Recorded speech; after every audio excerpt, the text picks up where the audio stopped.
She announced, "I'm going on a ladies' getaway with my ex's sister." I said, "Have a blast." Then I invited her sister to help pack her belongings. What she found when she returned from her ladies' getaway revealed who she was really with. I'm 31, male, and should have spotted the warning signs when my girlfriend Lena, 29, suddenly became close with her ex-boyfriend's sister. We'd been together 3 years, living in my condo for 18 months. Things seemed stable until 2 months ago when she casually mentioned reconnecting with Carla, sister of her ex, Mason. "It's so strange how we just hit it off," she said over dinner. "I barely knew her when I was with Mason, but now we're texting constantly." The timing was odd.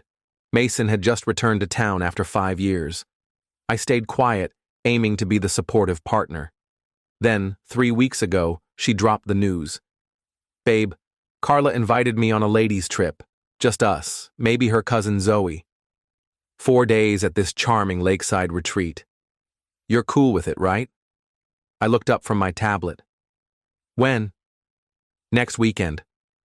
It's last minute, but the rates are unbeatable, and Carla already paid the deposit." My instincts screamed no, but I smiled. "Have a blast." "You deserve it." She was thrilled, diving into outfit planning. Over the next few days, she kept showing me the retreat's website, raving about yoga classes and nature trails, but never mentioned where Zoe lived or any details to make the story add up. The day before she left, she was scrambling to pack. "I can't find my hiking shoes." "Check the storage closet," I said, knowing they were in the basement. It gave me time to act on a nagging suspicion.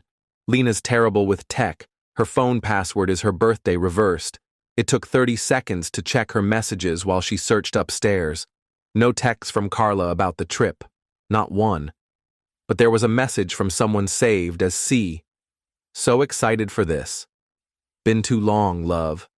I screenshot everything, returned her phone, and helped find her shoes, keeping a calm smile. Update 1. Trip morning. I drove her to the airport like the perfect partner, kissed her goodbye, wished her fun. Then I drove home and called the one person who could confirm my hunch, Lena's sister, Hannah. "Hey, odd question," I said after small talk. "You know Carla, Mason's sister, right?" "Carla?" Hannah sounded puzzled. "Met her maybe twice when Lena dated Mason. Why?" "Lena's on a ladies' trip with her now." Long pause. "That's weird. They weren't friends." Carla thought Lena was needy and dramatic. Suspicion confirmed. "Hannah, huge favor. Can you come over tomorrow? I'm packing Lena's stuff." "What? You broke up?" "About to. I'll explain in person." Hannah arrived Saturday with coffee and endless questions. I showed her the screenshots. "That liar," she spat. "C is obviously Mason." "Figured as much. What do you need?" "Help pack her things. Also, check her stuff for anything I should know." We boxed clothes, shoes, cosmetics. Hannah was meticulous, checking pockets and bags. Then, "Jake, look at this." She held a pharmacy bag from Lena's dresser drawer. Not just any bag. Emergency contraceptive pills, dated 2 weeks ago. Odd, since Lena had an IUD, making a fuss last year about switching from pills to avoid weight gain. "Why need these?" Hannah's face was grim, reading the label. "Jake, this isn't regular birth control. It's Plan B, multiple doses." My mind blanked, then connected dots. Her recent work trips, sudden need for alone time some nights, new lingerie in the wash she never wore for me. "There's more," Hannah said softly, pulling a credit card statement from an old purse. Charges for hotels during times Lena was supposedly at work, seminars, or with friends. We packed in silence after that. Update 2. By Sunday afternoon, everything was boxed in the garage. Hannah was a rock, even helping scrub the condo clean. She also did something unexpected, photographed all the evidence. "Trust me," she said. "You'll need this when she tries to twist it." As she was leaving, her phone rang, Lena on speaker. "Hey sis," Hannah chirped. "Hey." Lena sounded tipsy. "Having the best time." The lake is stunning. How's Carla? She's awesome. We just did this wild kayak trip. I'm wiped. Nice. Is Zoe there too? Pause. Yeah, she's changing now. Hannah rolled her eyes at me. Funny, I saw Zoe at Pilates yesterday. She's doing that instructor course in town, right? Silence. I meant her other cousin, Jenna. Carla's only cousin is a guy, Luke. Gotta go. Bad signal here. Click. Hannah grinned. She's with Mason. I know. I just wanted her to know you know, diabolical. Love it Monday. I took off work anticipating fallout. At 2 p.m., Lena texted, flight delayed, home late. Don't wait up, I replied. No worries. Sleep well. Then I moved her boxes to the front porch, clearly labeled. I set up a security camera, borrowed from my friend obsessed with porch pirates, aimed at the door. Then I waited. She arrived at 10 p.m. I watched via the app as her rideshare pulled up. She stepped out, beaming, dragging her suitcase. 3 seconds later, she saw the boxes. Her glow turned to confusion, then panic. She rushed to the door, tried her key, didn't work. I'd changed the lock Sunday. Bang, bang, bang. Jake, what's this? Open the door. I cracked it, chain on. How was the ladies' trip? What are these boxes? Why doesn't my key work? Those are your things. You don't live here anymore. Are you crazy? Let me in. No, Mason can help with your stuff. Her face paled. What? I was with Carla. Carla, who can't stand you? Whose cousin was at Pilates? That Carla? You're delusional. I wasn't with Mason. Hannah says hi, you drunk dialed her. Also found your plan B and hotel receipts. Oh, and C texted while you were gone. Want me to read it? She tried shoving the door. You searched my stuff? That's illegal. You can't kick me out. I have rights. No rights here. You're not on the deed or utilities. A guest who overstayed. Take your boxes and go. Where do I go? Not my issue. Maybe Mason has space. Or Carla, since you're so close. Update 3. The entitlement kicked in fast. First, tears. Please, love, it's not what you think. Mason and I just talked as friends. Carla was there. Call her now. Video, her phone's dead. Sure. Then anger. She kicked a box. 3 years. I gave you 3 years. And I gave you free rent while you cheated. We're square. I'll call the police. Go ahead. Explain to them how your ex-boyfriend who owns the condo won't let you in after you cheated. She grabbed her phone, furiously texting. My phone pinged. Yo, Jake, this is wrong. Let her get her stuff. From Mason. I replied, her stuff's on the porch. Free delivery. Then Lena's mom called. Declined. Her dad declined. Her friend Tara declined. Lena sat on the porch, surrounded by boxes, fake crying into her phone, telling someone I was controlling and abusive, tossing her out with nowhere to go. At midnight, a car arrived. Mason, looking annoyed but uneasy, like he didn't sign up for this drama. I watched via camera as they loaded boxes. Lena gestured at the condo, wanting Mason to confront me. He refused. Smart guy.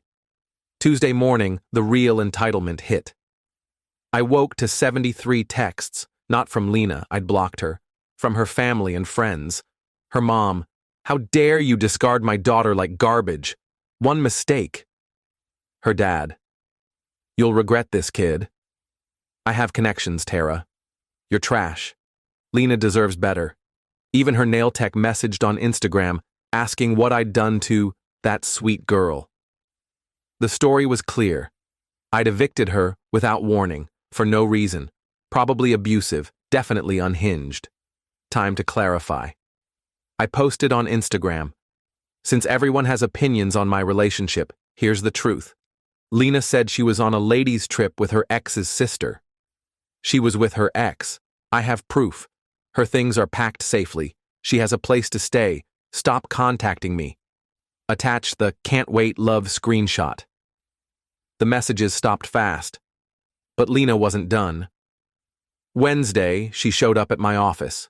Security called. A woman says she's your girlfriend, upset. I went to the lobby. She was there, mascara streaked, clutching a box. You forgot this, she shouted. My grandmother's keepsake box. She gave it to me before she passed. I'd never seen it. That's not yours. It is! You're stealing now. Security looked puzzled. I stayed calm. Check Monday's footage. Every box I put out was collected. Where was this one? She gripped it tighter. In the bedroom closet. The closet I cleared with Hannah? Odd she didn't see it. Jake, please, she whispered. I need some things, personal stuff. Like what? Your plan B?